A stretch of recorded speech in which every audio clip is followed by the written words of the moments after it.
Hello, आप सभी कैसे हैं? लॉकडाउन का समय चल रहा है। आई होप आप अच्छे से पढ़ाई कर रहे होंगे, समय का सदुपयोग कर रहे होंगे। महाविद्यालय अभी बंद है, इसलिए अभी हमने सोचा है कि आपको ऑनलाइन एजुकेशन दी जाए। मैं आपको छोटी छोटी वीडियोस भेजती रहूँगी कुछ विषयों पर। आज मैं माल्थस का जनसंख्या सिद्धांत और नव माल्थसवाद इस बारे में कुछ वीडियोस भेज रही हूँ, आप उसे ध्यान से सुनिए।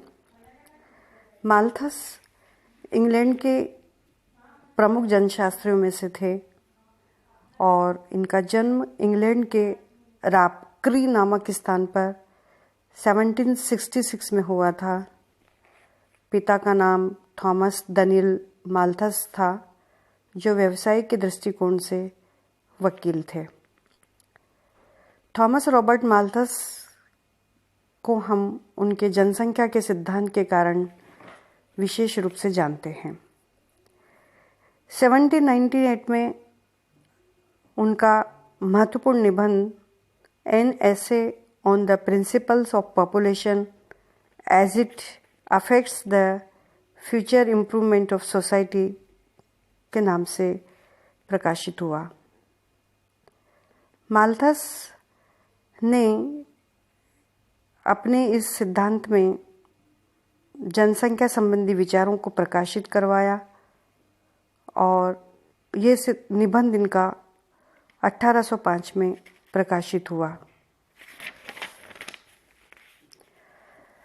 माल्थस के जनसंख्या संबंधी विचारकों के कुछ कारक है, वो मैं आपको बताना चाहूँगी। सबसे पहले यह है कि इंग्लैंड की उस समय आर्थिक स्थिति काफ़ी बिगड़ चुकी थी जिस समय उन्होंने निबंध लिखा था। यह वो एक ऐसे समय था जिसमें इंग्लैंड की स्थिति अकाल, बीमारियां, गरीबी, गंदगी, बेरोजगारी, महामारियां जैसा संकट चारों तरफ दिख रहा था। इंग्लैंड में उस समय कृषि व्यवस्था थी और दिनों दिन वहाँ पर यह कृषि व्यवस्था भी खराब होती जा रही थी। एक तरफ जनसंख्या के बढ़ने से समाज पर अतिरिक्त दबाव बढ़ रहा था, वहीं कृषि की बिगड़ती हुई दशा ने बहुत सारे संकट उत्पन्न कर दिए थे, जिससे लोगों का जीवन कष्टमय हो गया था। एक कारण यह भी रहा। दूसरा, औद्योगिक क्रांति। उस समय कृषि की बिगड़ती हुई दशा और उद्योगों में होने वाली वृद्धि ने आर्थिक असंतुलन और अव्यवस्था को विषम स्थिति में तो ला ही दिया था। इतना ही नहीं, इस समय औद्योगिक क्रांति और पूंजीवादी व्यवस्था के अनेक दोष भी उभर कर सामने आए थे, जैसे आर्थिक असमानता का विषय रूप, बेकारी, निर्धनता, गरीबी और व्यापारिक क्षेत्र में उतार चढ़ाव एवं शोषण। परिणाम स्वरूप देश में चारों ओर दरिद्रता का वातावरण फैला हुआ था और देश की सारी जनसंख्या काफ़ी परेशान थी।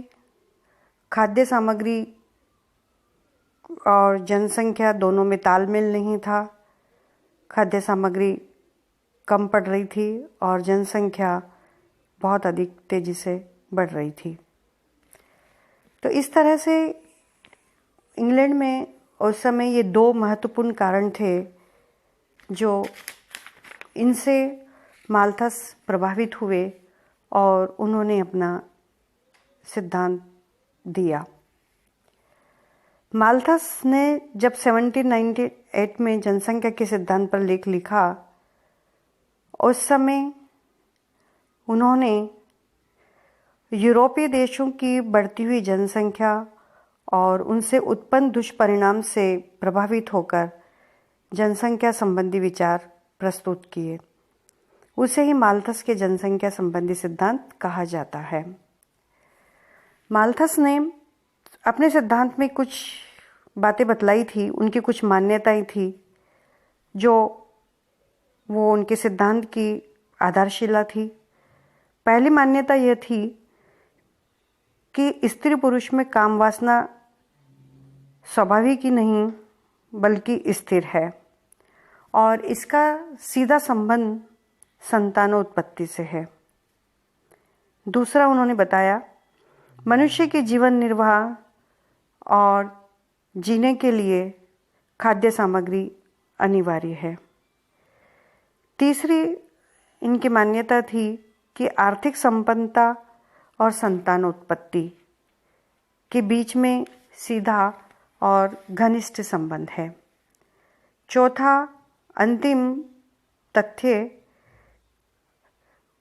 आपने बताया कि कृषि में उत्पत्ति ह्रास नियम लागू होता है। इस तरह से ये 4 बातें जो है इनकी सिद्धांत की महत्वपूर्ण बातें थी। और दूसरा ऐसा देखा जाए तो इन्होंने ये भी बताया कि जनसंख्या जब बढ़ रही थी इंग्लैंड में उस समय, तो वो जनसंख्या जो है, अध्ययन से उन्होंने ये पाया कि जनसंख्या की गति जो है वो ज्यामितिक अनुपात से बढ़ती है, ज्योमेट्रिक रेट से बढ़ती है। स्त्रियों और पुरुषों के मध्य सदा से यौन संबंध रहे हैं और रहेंगे। ये इच्छा स्वाभाविक और अत्यंत प्रबल है। फलतः संतान उत्पत्ति भी स्वाभाविक परिणाम है। यदि जनसंख्या को नियंत्रित नहीं किया गया तो वह प्रत्येक 25 वर्ष में दुगनी हो जाएगी। जैसा कि लिखा है इन्होंने, अगर जनसंख्या को नहीं रोका गया संयम के द्वारा तो प्रत्येक 25 वर्ष में जनसंख्या दुगनी होने की प्रवृत्ति रखती है। ज्यामितिक रेट अर्थात ज्योमेट्रिक रेट के को हम इस प्रकार से समझ सकते हैं, जैसे 2, 4, 8, 16, 32, 64, 128 जनसंख्या इसी क्रम से बढ़ती है। जनसंख्या वृद्धि के इस अनुपात को हम गुणोत्तर वृद्धि भी कह सकते हैं। माल्थस ने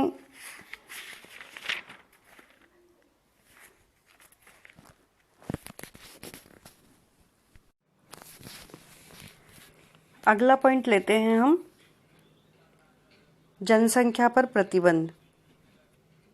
माल्थस ने जनसंख्या नियंत्रण के 2 प्रकार के प्रतिबंध बतलाए हैं। पहला है नैसर्गिक या प्राकृतिक अवरोध।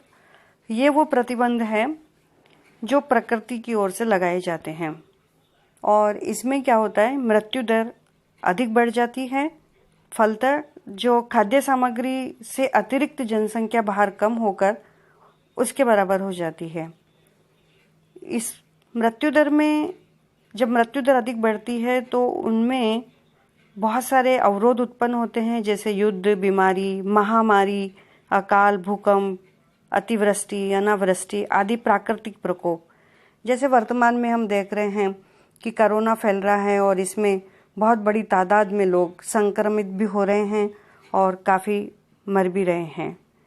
तो इन प्राकृतिक प्रकोपों के साथ माल्थस ने बच्चों के असंतोषजनक पालन पोषण और अस्वस्थ परिस्थितियां आदि को भी सम्मिलित किया है। तो एक कारण तो यह है कि प्रकृति स्वयं ही जनसंख्या को संतुलित कर देती है। खाद्यान्न सामग्री और बढ़ती हुई जनसंख्या दोनों में बराबर संतुलन कायम हो जाता है। लेकिन बात यह है कि यह संतुलन स्थायी न होकर अल्पकालिक होता है और फिर कुछ समय बाद जनसंख्या बढ़ने लगती है और पुनः प्रकृति द्वारा फिर जनसंख्या को संतुलित किया जाता है और यह एक चक्र की तरह चलता रहता है। दूसरा हम लेते हैं प्रतिबंधक अवरोध। माल्थस ने जनसंख्या नियंत्रण का दूसरा प्रतिबंधक अवरोध में कुछ ऐसे प्रतिबंध बतलाए हैं, जैसे नैतिक प्रतिबंध है, व्यक्ति स्वयं जो है संयम, ब्रह्मचर्य और विलंब विवाह करे, जिससे जनसंख्या या जन्म दर हमारी नियंत्रित बनी रहे। दूसरा, कृत्रिम साधनों से अवरोध।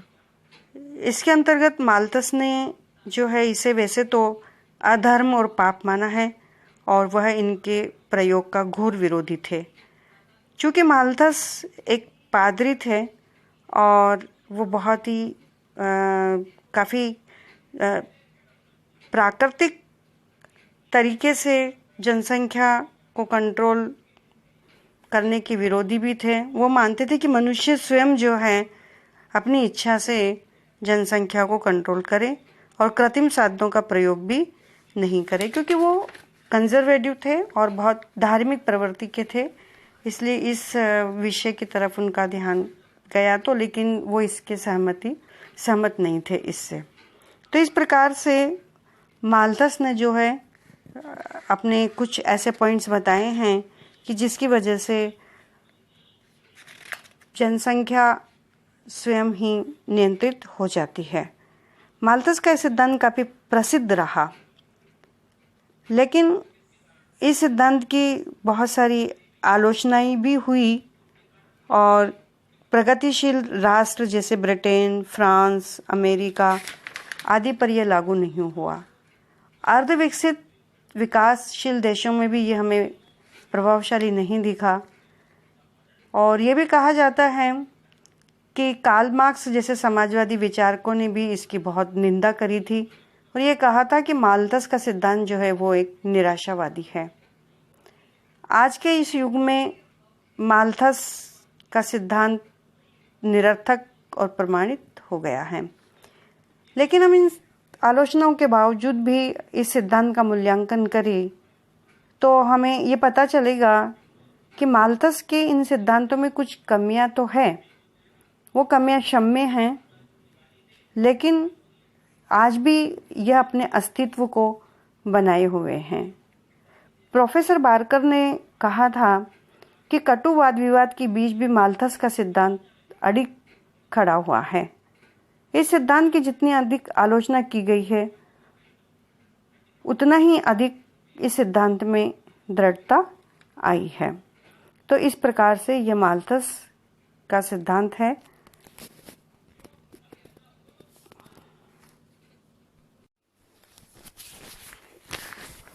हेलो, आप सभी कैसे हैं? लॉकडाउन का समय चल रहा है।